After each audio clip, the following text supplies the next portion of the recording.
Alors, abonnez-vous massivement et surtout n'oubliez pas de décrocher la cloche de notification pour ne rater aucun de nos programmes. RK Pro TV. Tonda Yesu, tonda zambi moyame, vokangi tonda nani, wakakale nai, bidi la se.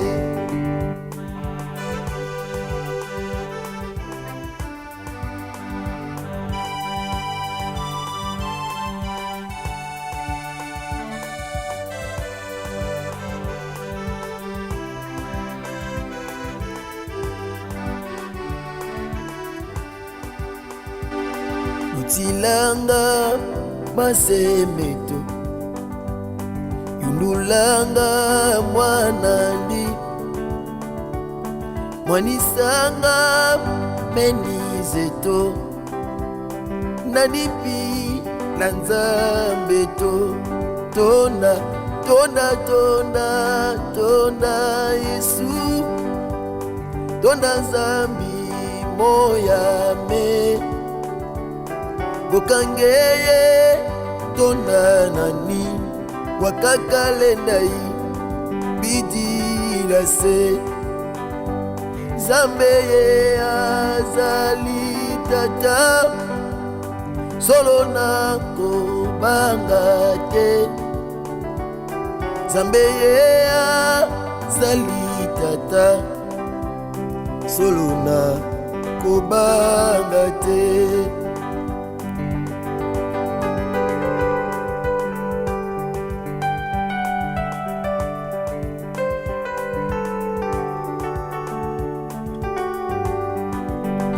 Betelaki maboko yayo. Hey, Yesu Kristo Nazareth.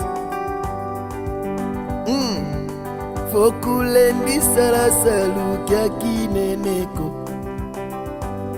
Koso salu Toma salakyo. Betela e maboko abongi na lokumwe. Folo kia kuke sesa ge mama. Fulu kiaku kisesa Fulu kiaku kisesa Zila vuya vilange wa songayo Fulu kiaku kisesa Gedi bundu Fulu kiaku kisesa Fulu kiaku kisesa Tilavu ya vilange wa songayo Uluka kukesesa Vokule nisala salu kia kineneko Konso salu Toma salakyo Na beti mololo vuka ikama Uluka kukesesa Mama fulu kiaku kisesa Fulu kiaku kisesa Zilavuya. Au commencement était la parole, et la parole Christ. Radio Parole Vie, la radio qui donne la vie à travers la parole. Mbote Shalom, Bandeko Balandi Radio Parole Vie. Beaux amis partout à travers le monde entier, en Amérique, en Asie, en Océanie, en Afrique, tout comme en Europe. Tika Yesu Kristo Nazareth nzamba solo pe abomwe apambola bino. Bebokata pongita ngonyoso na tina ko zala branché pe connecté na Radio Parole Vie. Tika le fonga mapona bino. Rubata ngonyoso, nous sommes les prédicateurs de la bonne nouvelle. Le tiaka sango malamu ya Yesu Kristo Nazareth, le seul qui est passé de la mort à la vie. Merci papa, merci maman. Merci na 4 jours na biso retraite internationale des familles Ototiko Lekisa par la grâce de Dieu. Yesu Massa Nazareth apambola bino, mais bino bebozo sa la geste. Pendant qu'on rende visite peine à Borfelin lobby samedi, tikan kolo Yesu Massa Nazareth nzamba solo pe abomoy apambola bino asala nongolo pe bolam. Merci dina la kai lelo vendredi tozana Moussen Nzambe, le pasteur Joseph a aussi présenté Peye Moko bien sûr. azananga ana kati ya plateau na kati ya Radio Parole Vie. Merci papa, merci maman. Et nazo pesa nzela na Moussa na Nzambe, c'est un homme qui parle bien, c'est un homme sérieux. Et un homme de Dieu. Azape na si alliance à Tatananga Mayata. C'est un frère que je connais bien. Yim Torole Sabiso Lelo na Radio Parole Vie na Lakaki par la grâce de Dieu. Bonjour pasteur Joseph. Bonjour papa Herbie. Et bonjour et shalom naba ndekonyoso oyo bazuli bakwa kolanda biso na Radio Parole Vie ika Yesu Masia Nazareth nzambe ya solo pe bomoi apambola biso esepeli sinkolo na mokolo na lelo tokumbela biso ba information divine spirituelle oyo eko pambola biso lisusu e kolandisama na ba programme monene pe malamu otouti kolanda nzambe apambola biso nyoso oyo tozolanda biso de partout à travers le monde na Radio Parole Vie. Merci na Papa Herbie pour na liba kukito kwa pesi biso. Merci à l'homme de Dieu l'évangéliste Jean-Paul Mayata, pasteur de la foi. Oyo biso banso tozana se a ombre et ministériel naye pour na kopambola mabota. Que Dieu soit loué. Na lingina proposer biso texte moko turutanga et na mokolo na lelo et kopambola biso et kosunga biso et ko permettre biso frères et sœurs, maman, papa, pour que tout me encore ko relever ba défi oeza liboso na biso. Nazana mokanda na 1 Samuel chapitre 17 verset 32. 1 Samuel chapitre 17 verset 32, il est vrai que ça texte oyo eyebani et tout est à kango na ba église to yoka ngo, mais je crois que nkolo akosa la grâce de sorte que to bakisa un plus par rapport ya o déjà to yoka to peut aussi to yebi par rapport ya texte oyo. 1 Samuel chapitre 17, le verset 32, je lis la parole de Dieu. David dit à Saül que personne ne se décourage à cause de ces Philistins, ton serviteur ira se battre avec lui. Waouh! David dit à Saül que personne ne se décourage à cause de ces Philistins, ton serviteur ira se battre avec lui. Après avoir kouta na programme monene et yakobo yako cédé ou ezali héritage na biso ba bénédiction na biso na ba famille na biso nzambe alingi enrichir encore biso akumba biso na saison ya sika par rapport ya texte oyo. Écoutez la pensée de Dieu. Bible ezo présenter biso moko ya ba guerre on na benga c'était le combat phare ya Bible. Ezali combat ya David pe Goliath. Mais nalingi na moko na lelo na lakisa biso les face B ya combat o ya David et ya Goliath. Landa biso tina suka okozala décité okozala béni, le Seigneur va te visiter. Pourquoi? Parce que pa ina nzambe azar ezalaka te. Nzamba yeba ki okozala connecté, nzamba yeba ki okolanda biso na radio Parole Vie, okolanda biso na RK Pro TV pour information oyo et concerné batuté et concerné yo et concerné pe famille na yo. Écoutez, guerre oyo ezalaki na ba face B nango. Face B, c'est-à-dire ba raison na yango oyo isalemaki. Première raison, esengeli toyeba na bitumba ya David pe Goliath. Premièrement, ezalaki bitumba ya David te et komaki nde bitumba ya David. Oui, ezalaki bitumba ya David te komaki nde bitumba ya David. Pourquoi? Parce que na kati na Israël, ba roi bazalaki na ba responsabilité na bango. Moko ya ba responsabilité ya ba roi ezalaki pona ko conduire peuple na guerre. Donc ba roi bazalaki pe ko jouer rôle ya ba commandant, ya ba général d'armée. Écoutez la pensée de Dieu. Cela veut dire quoi? Ils ont une responsabilité à Saül à conduire guerre. Malheureusement, Saül a failli na guerre wana et bakei stratégie à guerre qui changé. Ba Philistin ba sengika ka Israël bimisa mutu moko, bango pe bimisa mutu moko. Bref, le col à Saül a échoué na bitumba na ye, automatiquement bitumba o ezalaki ya Saül et komi ya nani ya David. Et le connaît na bisabiso première raison ya guerre oyo ezali que bitumba oyo Saül alonga kite yango ekomaki bitumba ya David. Awa na lingi na yebisa auditeur moko ya Radio Parole Vie. Na lingi na yebisa ndeko moko aza branché na RK Pro TV pona kolanda biso comprendre réalité spirituelle moko na vie ezali que bitumba nyonso ba précédent na yo balonga te. Bitumba nyonso ba précédent na yo ba écrasa te. Ba ennemi nyonso ba détruisa te. Ba héritage nyonso ya mabe o bato ba ya liboso na yo balonga yango te automatiquement komi bitumba na yo. Est-ce que totuna motuna soki Saül abetaka Goliath, est-ce que David alinga ko bundisa Goliath? Non, je ne pense pas. Papa mama yo zolanda ngai na Radio Parole Vie ndeko mwasi ndeko mbala zolanda ngai peut-être makambo zo mona lelo na vie na yo ezaka po bato bayaka liboso no balonga yango te.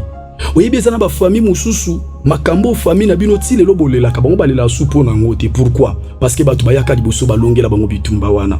Eza na biloko musu ozoluka ti lelo na famille ozozwa te. Mais eza na ba famille musu baluka yango lisusu te. Bakuta yango déjà na famille. Je donne un exemple. Oyebi eza na ba famille mususu kosomba lopango eza sujet de prière na bango te. Koba les sujet de prière na bango te. Kobote eza sujet de prière na bango te. Kozala stable eza sujet de prière na bango te. Kosili sa classe eza sujet de prière na bango te. Pourquoi? Parce que bato bayaka liboso balongela bango bitumba yango. Écoutez la pensée de Dieu. Maman papa yozola nanga na radio Parole Vie na RK Pro TV. Simba eloko moko. Eloko malamu esengeli otikela bana na yo. En dehors ya nationalité, en dehors ya ba compte bancaire, en dehors ya éducation opesa bango. Eloko malamu esengeli otikela bango kolongela bango bitumba ya molimo. Pourquoi? Soki olongeli bango bitumba molimo bakozala stable après yo. Mais soki olongeli bango bitumba ya molimo te bakozala déstabiliser wana yo kozala susu invité. Na bondelaki na kombo ya Yesu Masiya nzamba bomoy. Asala yo grâce. Oyo ba para na yo balonga te pona yo longelango bana na yo. Oyo ba para na yo balonga te pona yo longelango ba koko na yo ekozala malamu. Voilà pourquoi na ba famille eloko esengeli oyeba toza na ba héritage visible, toza pe na ba héritage invisible. Oui, lopango eza héritage visible. Oui, ferme batikela bino eza héritage visible. Kombo na bino a famille eza héritage visible. Mais il y a aussi des héritages invisibles. Et héritage invisible ekoki ko déranger vie ya mutu. Et qui rendre suite ya vie mutu instable et qui rendre vie mutu bien dans le Seigneur vie moko ya régression ya ba difficulté tout simplement parce que ba yeli bato ba yeli boso ba longi bitumba wana te. Et voilà pourquoi conséquence et kokoya na bato ba esima nzamba pambola biso. Et loko liboso tolobe zalaki bitumba ya David tezaki bitumba ya Goliath mais et comme kinde ya David po Saül plutôt alongaki yango te. Réseau ya mibale ezalaki bitumba ya batute mais ezalaki bitumba ya banzambe. Soki otangi na Biblia Goliath nda abandaki alobi ete yo yepai na ngai na balance na kokata mutu na kopesa nzoto na yo na bandeke ya zamba. Après avoir koloba bongo abi alakeli David mabe na banzambe na ye. Spirituellement c'est que atie so atie signature, en d'autres termes engagé banzambe na ye na bataille wana. Écoutez la pensée de Dieu. Nalingi na faire comprendre mutu moko ezana batu mususu ba réalité ya vie ya zomona.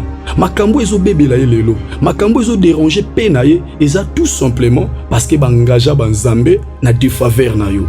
Voilà pourquoi ko remarquer Yesu Masiya tango azaki na bayekoli bazokatisa ngambo mosusu wa bwatu bibolobi mbonge eye na kati. Bayekoli bazaki ko tepa kubimisa mai kubwaka libanda kuganga tokufi kwake bayebaki mai. Mais tango Yesu atelemi ebongi abenga na mai po mai nde zaki kokota na kati ya bwatu. Bibolobi Yesu agangeli mopepe. C'est que Yesu a comprendre que eloko ezosala mai ekota na bwatu eza po mopepe ezali. Papa maman derrière ba phénomène ya vie na yo, derrière makambo ezo déranger héritage na yo, derrière makambo ezo déranger position na yo actuelle, il y a un esprit qui se cache. Soki olingo zala na kimia na vie ko bengana maite bengana nde mopepe. Soki olingo zala kimia na vie ko attaquer te o eza physique, ko banda ko attaquer te o eza visible, banda ko identifier o eza invisible. Soki o déloger yango boatu na yo ko na kimia. Et je crois que na nzela information ozo yoka na ngwa na radio Parole Vie na nzela information sur la na RK Pro TV boatu ya vie na yo boatu ya libala na yo et kokoma na destinée na kimia au nom suprême de Jésus-Christ de Nazareth. Écoutez la pensée de Dieu. Réseau ya misato wana ezatina na biso ya lite ya oyo na ngonga oyo. Réseau ya misato eza oyo David abandaki kobundisa Goliath te. David abandaki kobundisa nde Saül. Pasteur Joseph alobi nini? Oui, Pasteur Joseph alobi David azaki kobundisa Goliath te. David azali kobundisa nde Saül. Ah bon?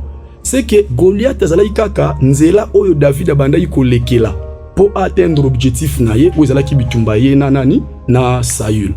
Pourquoi? Na zongi na parole de Dieu. Oko remarquer Bible lobi na mokanda Proverbe chapitre na yango 25 verset 1er qui non verset 2. Balobi la gloire de Dieu c'est de cacher des choses. Mais la gloire du roi c'est de sonder les choses. C'est que tout ce qui est de Dieu, nyonso o eza ya nzambe, nyonso o eza pona nkolo nzamba bomba kango. Même destiné na yo, bien-aimé dans le Seigneur, dis-toi eza caché. Même vie na yo, bana na yo, avenir na yo eza caché. Pourquoi? Parce que nkembo ya nzambe eza ko bomba. Voilà pourquoi vous remarquez dans le texte où ils appellent Makamu Zambe à Bombaki. Nini Nzamba à Bombaki. Pasteur Joseph Aouti Koloba, David Azaï Kobundisa, Saül te, David Abandande Kobundisa, pardon, Goliath te, Abandande Kobundisa, Saül. Écoutez la pensée de Dieu. Ce que vous avez Mokanda Genèse, chapitre 49, verset 10. Genèse 49, verset 10. Il y avait un homme du nom de Jacob. Il y a Zalaki papa, il y a les 12 tribus d'Israël. Les 12 tribus d'Israël, Zalaki identifié pas une Jacob. Mon kolomoko Jacob na Genèse 49 azo pambola bango. Cela veut dire quoi? Azo tracé destinée prophétique ya mwana moko na moko. Alobeli Ribe mwana liboso. Alobeli Simeon, alobeli Levi, alobeli bango nyoso. Mais tant qu'on pas ya Juda na verset 10 alobi, Juda aza lokola jeune lion. Zoka lion na Bible eza symbole ya royauté. Yami bala lobi le sceptre royal et kolongwa na maboko na yete jusqu'à ce que Shilo akoya.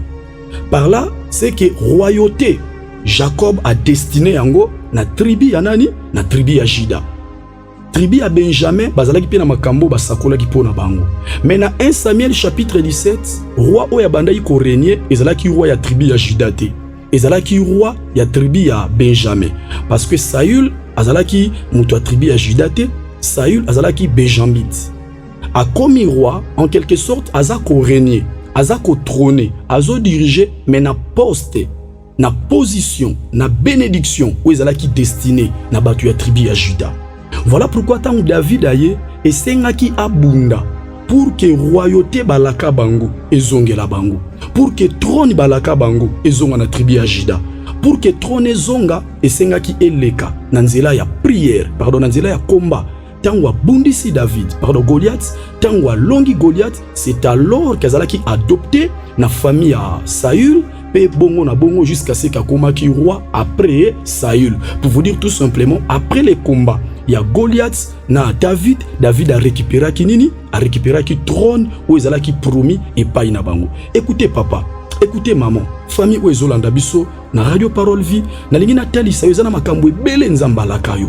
Simba eloko moko oyo zomona yangwana ekokite oyo si ozwi yangwana esilite ba porte sauf esi efongwa melio yangwana ndete nyonso nzamba tia na disposition na yo dimension okomi eza dimension nzamba kana to koma oui bitumba oso longi eza bitumba kaka te nzamba destina yo olonga oyo si o réaliser eza kaka te nzamba tia na meni na yo o réaliser il y a encore beaucoup de choses o nzamba laka pona yo o nzamba laka pona famille na yo o nzamba laka yo bika na sena moi soki ozondimelanga lobata me place ozali.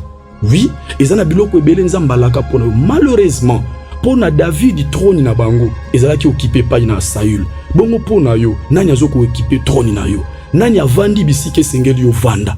Nani azo régner bisika yo sengeli yo régner? Nani azo konza bisika yo sengeli o konza? Nani azo tia loi bisika yo sengeli o tia loi? Lelo na sima émission oyo zwa temps na présence ya Nzambe. Okoyebisa nkolo na yo wana Yesu Masiya Nazareth. Okoyebisa ye moto nyonso avanda na sika nanga, moto nyonso akonzaka na sika nanga, moto nyonso arenyaka na territoire nanga. Saül nyonso oyo avandela trône nanga, batu balingaka nga te po ye alatisanga masque ya mabe. Oui, mobali intention ezalaka epai na ngai te po ye asala bakisi na ye, mobali akoma moins sérieux. Oui, famille nanga ezala instable. Pourquoi? Parce que ye na mboka loba maloba po mbongo totindela ye elamba topesa ya latata kena nango quelque part. Les comme la biso objectif à mauvais sort et comme la biso source à malédiction. Okoyebisa Nzambe lelo Saül nyonso oya vanda na trône nanga na yeba te opération telema na trône nanga, opération longwa nesika nanga, opération bima na nzela nanga, opération bima na santé nanga, opération bima na libala nanga. Oui, c'est possible avec le Dieu de la Bible. Ba Saül nyonso o ba konzaka na héritage na yo,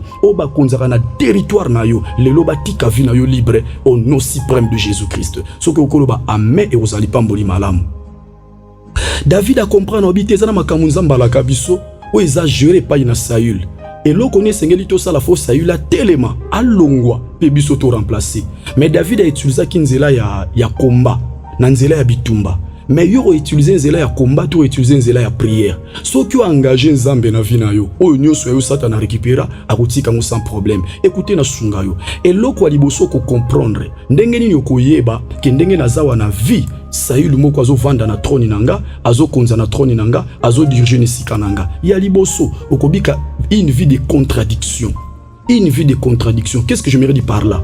bandoto na yo, ba prophétie, ba vision na yo, na oyo kozala nango na réalité ekokokana te. Ah oui, na ndoto roloto boti, mais na moi mwana zate. Na ndoto roloto bali, mais na musuni bwe libale zate. Na ndoto roloto tongi, mais na musuni bwe réalisation moko munene zate. Na ndoto roloto mati, mais na boye élévation zate. Pourquoi? Elingol bate ndoto ezokosa non. Ndoto ezotali kaka oyo nzamba arrêta na souveraineté na depuis l'éternité pour toi.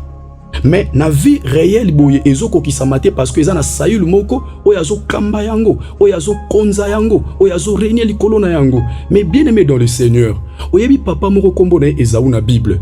Azak a échoué na vie pourquoi? A échoué na vie tout simplement parce que oyo yaye ya molimo aussi elongwa déjà. Yaye ya molimo aussi elongwa.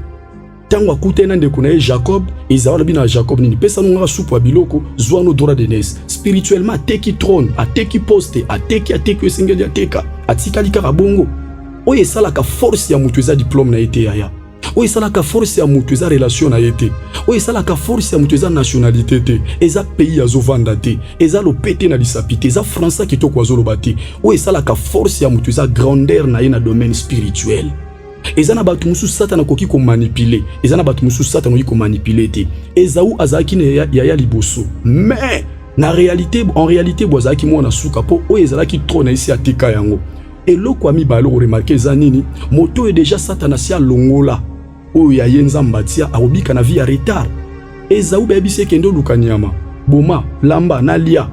Esaú akei aye na retard. Papa déjà si asilisi ko pambola, papa sisi ko maloba nde aye ko ya o papa yango. Pourquoi? Parce que spirituellement o yaye zalaki déjà déplacé. Frères et sœurs, ceux qui spirituellement sayu la vanda déjà na trône na yo, a déplacer li pamboli na yo. Okozwa, mokozwa na retard. Oko sutuka, mokosutuka na retard. Makambo yiko sala melayo, mekosala melayo na retard. Na bondeli na kombo Yesu Masia Nazareth. Batonyo so ba vanda na trône na yo. Batonyo so ba vanda na vie na yo. Batika batelema de sorte que vie na yo, famille na yo, bomo ino misala na yo, etambola na vitesse kolandisama na volonté nzambe soki ondimi loba ameya bien. David azui na ye, Saül azui comment Esaú aye na ye, maye déjà na retard, papa si asala ki boye, papa si azongisa ki boye. Pourquoi? Parce que oyo aye ezala ki déplacé. Mais na lingi ozwate ya kobondela. Na sima ya message oyo, bobondela même en famille. Lobela nzambe maloba pona vie na yo, lobela nzambe maloba pona santé na yo, lobela nzambe maloba pona libala na yo.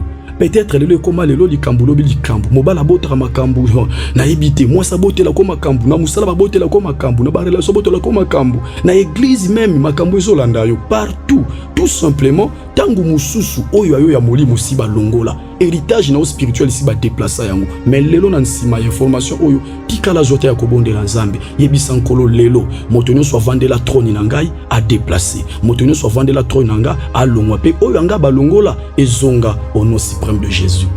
Ce qui message oyo sepelisi biso topesa merci na Yesu Masia Nazareth oyo permettait ki biso toye pa inabino et tout le aussi un grand merci na papa Herbi oyo sali biso confiance ya ko apporter message oyo pa inabino et aussi tout le un grand merci na papa de la foi tika nzambe apambola mabote nyo solanda ki biso à travers le monde na radio parole vie totika la brancher totika la scotcher na programme oyo et tokozanga te kozala béni na information oyo ezopesa ma awa na radio parole vie soki Yesu Masia ya Nazareth azongite na mikole koya tokozali susu libaku ya kokumbela biso maloba na nzambe tika Yesu Masia Nazareth apambola biso tokutani prochainement. Ciao. Au commencement était la parole, et la parole est Christ. Radio Parole Vie, la radio qui donne la vie à travers la parole. Tonda Yesu, tonda Zambi moyame, vokangi tonda nani, wakakalendai bidi la se.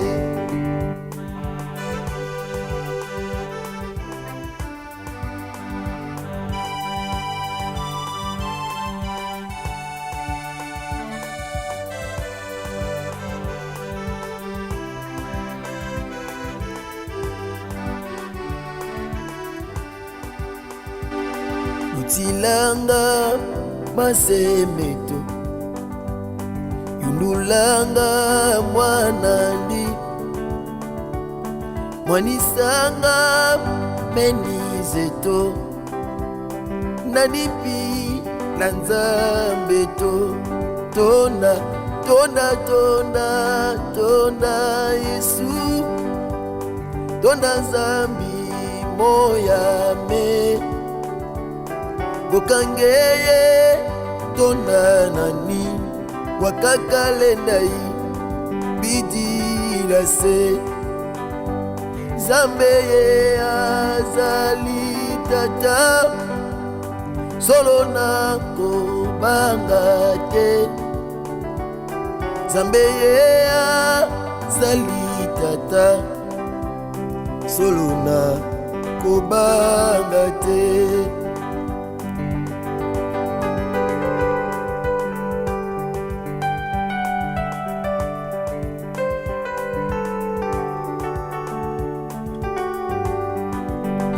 betelaki maboko yayo hey, Yesu Kristo Nazareth fokulendisala salukiaki neneko kososala tomasalakyo betela ye maboko abongi na lokumwe folo kyakukesesa ge mama folo kyakukesesa folo kyakukesesa silavu ya vilange wasongayo folo kyakukesesa gedibundu folo kyakukesesa folo kyakukesesa silavu ya vilange wasongayo folo kyakukesesa vokulendisala salukiaki neneko kososalu tomasalakyo na beti mololo vukayikama folo kyakukesesa mama folo kyakukesesa folo kyakukesesa. Alors, abonnez-vous massivement et surtout n'oubliez pas de décrocher la cloche de notification pour ne rater aucun de nos programmes. RK Pro TV.